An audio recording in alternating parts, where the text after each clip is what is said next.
Hi friends, are you friends? మీరందరూ బాగున్నారా? మేము బాగున్నాం. మీరందరూ బాగుండాలని, అందులో నేను ఉండాలని కోరుకుంటూ ఇవాళ వీడియో అనమాట. కరివేపాకు పొడి చేస్తున్నాను. అందుకు ఫ్రెష్గా కరివేపాకు ఇప్పుడే తీసుకొచ్చానండి. తీసుకొచ్చి కడిగాను. ఇది ఆరిన తర్వాత ఇదంతా వదిలేసుకుందాం. కరివేపాకు అంతా ఈ విధంగా తీసేసుకోవాలండి. మొత్తము ఒక ప్లేట్లోకి తీసుకోవాలో వదిలేసుకొని ఇక్కడ ప్లేట్ పెట్టాను. ఇక్కడ వేసుకున్నాను చూడండి. తీసేసి ఈ విధంగా తీసేసుకోవాలి. మొత్తం కరివేపాకు అంతా ఒలిసి పెట్టేశానండి.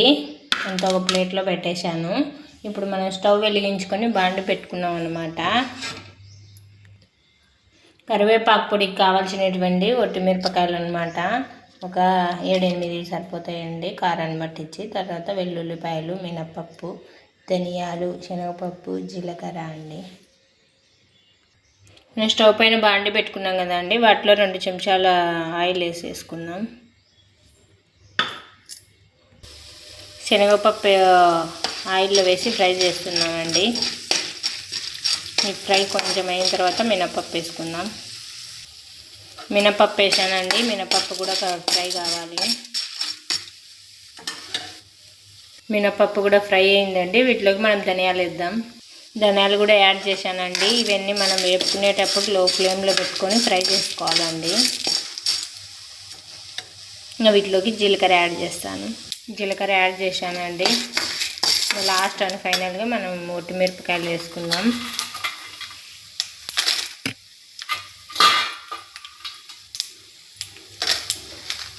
ఈ ఒట్టిమిరపకాయలు కూడా బాగా ఫ్రై కావాలి. ఒట్టిమిరపకాయలు ఫ్రై అయ్యాయండి. వీటిలో మనం కొద్దిగా పసుపు యాడ్ చేసుకుందాం. కొద్దిగా ఇంగువ,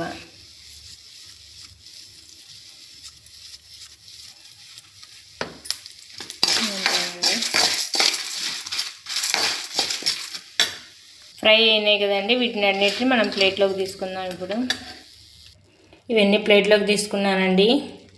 ఇప్పుడు బాండీలో మనం కరివేపాకు వేసుకొని ఫ్రై చేసుకుందాం.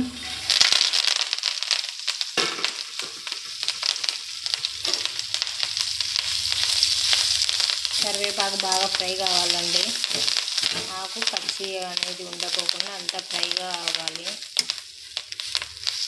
మనకి కరివేపాకు ఫ్రై అయ్యే లోపల ఇవి చల్లారుతాయి. మినపప్పు, శనగపప్పు ఇవన్నీ మనం బాలింతలకు, పత్తెం ఉండేటోళ్ళకు శనగపప్పు యాడ్ చేయకోకుండా కందిపప్పు అయినా యాడ్ చేసుకోవచ్చు అండి కరివేపాకు పొడిలో. కరివేపాకు పొడి నేను చేశానండి. ఇంతకుముందు అయిపోయింటే మళ్ళీ చేస్తున్నాను. ఇప్పుడు ఇదేనండి కరివేపాకు పొడి. ఇంతకుముందు చేశాను, అయిపోయింది. అందుకే మళ్ళీ ఇప్పుడు చేస్తున్నాను. ఇది బాగా ఫ్రై కావాలన్నమాట కరివేపాకు అంతా. ఈ కరివేపాకు కూడా అండి లో ఫ్లేమ్లోనే మనం ఫ్రై చేసుకోవాలి. హై ఫ్లేమ్లో పెట్టుకున్నామంటే కరివేపాకు అంతా పైన మాడిపోతుంది, టేస్ట్ అనిపించదు. లో ఫ్లేమ్లో పెట్టుకొని ఫ్రై చేసుకోవాలి. కరివేపాకు బాగా ఫ్రై అయిందండి. చూడండి ఎలా శబ్దం వస్తుందో. కరివేపాకు బాగా ఫ్రై అయిందనమాట. ఈ కరివేపాకు మనం పక్కన పెట్టేసుకొని తర్వాత మనం ముందుగా మిక్సీ వేయించి పెట్టుకున్నాం కదా మినపప్పు, శనగపప్పు, ఒట్టిమిరపకాయలు ఇవన్నీ చల్లారినాయండి. ఇవన్నీ మనం మిక్సీ చేసుకుందాం. మిక్సీ జార్లో వేసేసానండి. వీటిలోనే కొద్దిగా సాల్ట్. ఇప్పుడు మనం వీటిని మిక్సీ పట్టేసుకున్నానండి. ఇంక ఇప్పుడు మనం కరివేపాకు పక్కన పెట్టుకున్నాం కదండి. ఈ కరివేపాకు చల్లారిందనమాట. ఇవి కూడా మనం మిక్సీ జార్లో వేసేసి మిక్సీ పట్టేసుకున్నాం. మనం ముందుగా పట్టుకున్న మినపప్పు, శనగపప్పు అవి మిక్సీ జార్లో వేసుకున్నాం కదా, అవండి పక్కకు తీసేసుకొని మిక్సీ జార్లో ఇప్పుడు కరివేపాకు వేసాను. కరివేపాకు పొడి కూడా కరివేపాకు కూడా మిక్సీ కొట్టుకున్నాం కదండి. ఇది కూడా మనం ఈ కారం మిక్స్ చేసి మళ్ళీ వేసానండి. కరివేపాకు పొడిలో ఈ కారం పొడి వేసాను. వీటిలోనే మనం కచ్చాగా దంచి పెట్టుకున్న వెల్లుల్లి రెబ్బలు వేసేసుకుందాం.